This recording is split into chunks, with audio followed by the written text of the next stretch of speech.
Hi, my name is Allison Ladd. I'm a senior kinesiology student at UMass Amherst, and today I will be discussing my senior thesis titled Prefrontal Cortex Activity Patterns During Gait in Females with and Without a Concussion History. A concussion is the result of biomechanical forces directly or indirectly to the head that result in transient symptoms. The symptoms of a concussion are thought to be the result of cortical neurophysiological dysfunction. The neurophysiological dysfunction caused by concussion also results in gait dysfunction, particularly under complex gait conditions such as dual-task walking. The increased deficits observed during dual-task gait is thought to be the result of prefrontal cortex dysfunction. It is also possible that these neurophysiological deficits and gait dysfunction exist following concussion and can persist up to 6 years. Importantly, the link between neurophysiology and gait dysfunction in concussion history population remains poorly understood. Further, females are unrepresented in concussion literature despite reporting more severe concussion signs and symptoms as well as a prolonged recovery. The purpose of the study was to identify prefrontal cortex, or the PFC, activity patterns during gait in females with a concussion history. We sought to address this purpose with the following aims. First, quantify cortical activity and gait performance during single and dual task gait condition. Second, explore the relationships among cognitive performance, gait performance, and cortical activity in people with a concussion history. Our first hypothesis was, in the PFC, the concentration of oxygenated hemoglobin will increase, while the concentration of deoxygenated hemoglobin will decrease in people with a concussion history, especially during the complex gait condition. This indicates greater PFC activity and a greater reliance on cortical control of gait. The concussion history group will have a worse executive function as well as slower and more variable gait. Our second hypothesis was the PFC activity and executive function will significantly predict gait speed and variability. Specifically, higher PFC activity and worse executive function will strongly predict slower and more variable complex gait. For our study, we recruited 20 female participants, 11 of which were controls or participants without concussion history, and 9 who have a concussion history. The trail-making test was used to assess executive function and attention, which is specific to the prefrontal cortex. Trail-making A tests attention, while trail-making B tests executive function. In Trail A, subjects connect the dots, increasing in numerical value, whereas in Test B, subjects connect numbers to letters following a 1 to A, 2 to B pattern. The primary outcomes of the trail-making test are speed and accuracy.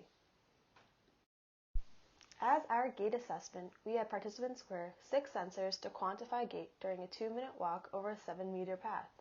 This required 180-degree turns at the end of the walkway. Participants completed this 2-minute walk under single and dual task conditions, with the secondary task being serial 7s. This requires participants to subtract by 7 from a random 3-digit number. Gait was characterized by the following spatial temporal gait variables: gait speed, foot strike angle, stride length, turn velocity, and arm range of motion. Functional near-infrared spectroscopy, or FNIRS, uses near-infrared light to characterize the changes in oxygenated and deoxygenated hemoglobin. The blue squares represent light receivers, whereas the yellow circles represent light transmitters. The orange triangle represents our short separation transmitter. This allows us to account for superficial changes in blood flow. The long separation channels between the blue and the yellow markers allows us to quantify cortical blood flow roughly 3 centimeters below the skull.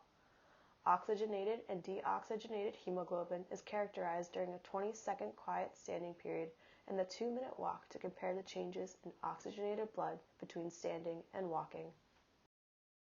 Now I'm going to present the results from this investigation. Here are 2 box and scatter plots with groups on the x-axis and time on the y-axis. The solid lines represent the quartiles, and the dashed horizontal line represents the group of mean. On the left are the results of the trail-making test A, and on the right the results of trail-making test B. There were no difference between groups for either test, as well as no group differences for the trail-making test error. We calculated the Cohen's d effect size, and the effect size of both trail-making tests A and B were weak. Continuing with the results, ST represents single task, and DT represents dual task. There were no group differences and only weak effect sizes for these variables. Similar to the trail making test results, these box and scatter plots display the group differences for prefrontal cortex activity. Groups are on the x-axis and the change in oxygenated and deoxygenated hemoglobin on the y-axis. Oxygenated is on the left and deoxygenated is on the right. We observed no significant group differences during single task or dual task gait. However, we did observe a moderate effect size for the change of oxygenated hemoglobin during single task gait, suggesting that a larger sample size could result in significant group differences. In conclusion, there were no persistent effects on cortical activity, simple or complex gait, despite the concussion history group reporting slightly more symptoms, although not significant. This suggests that female young adults with a concussion history do not have persistent effects on activities of daily living. Our original hypotheses were not accurate, as both groups displayed similar PFC activity, executive function, and gait patterns during all tasks. Future research should investigate sports performance, as a moderate effect size observed across performance may suggest that more complex motor and cognitive tasks may elucidate the sport-specific performance decline.